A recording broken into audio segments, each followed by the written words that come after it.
जब विज्ञान बुद्धि लोगों से कुतर्क करते देखता हूं तो भी हृदय में बहुत पीड़ा होती है। मैंने तो कभी विज्ञान का विरोध नहीं किया। अगर विज्ञान कोई तर्क देता है तो मैं उसे गंभीरतापूर्वक सुनता हूं।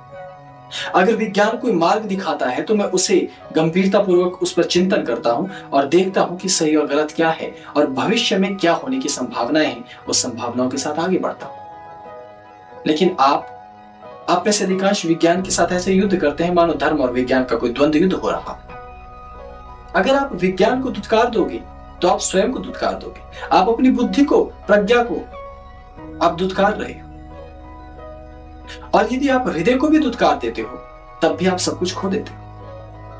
इसलिए आपका ये जो संतुलन है ये खराब हो रहा है। आप तर्कों से प्रभावित होने वाले व्यक्ति हो। ये बात सत्य है कि तर्क से व्यक्ति प्रभावित होता ही होता है, क्योंकि उसे लगता है ये सत्य है और सत्य के निकट की वस्तु है, इसलिए तो तर्क है। लेकिन भारत में ऋषि मुनियों ने इन तर्कों से उस पार भी कुछ खोजने की बात कही। तर्क ही सौंदर्य है ऐसा नहीं, तर्क सब कुछ नहीं है, तर्क बहुत कुछ है। तर्क के बिना आपका जीवन संकट में पड़ जाएगा। आपको कोई भी मूर्ख बना सकता है, आपका शोषण हो सकता है। आप स्वयं भी अपनी क्षमताओं को नहीं जान पाएंगे यदि तर्क नहीं होगा। लेकिन यदि तर्क ही तर्क होगा तो आप सौंदर्य को खो दोगे, हृदय को खो दोगे। इसे दोनों की आवश्यकता है। और अध्यात्म और धर्म तो बेहद सूक्ष्म तत्व है, इतने सूक्ष्म तत्व कि बहिर्बुद्धि से कहेंगे तो अपराध भी हो सकता है।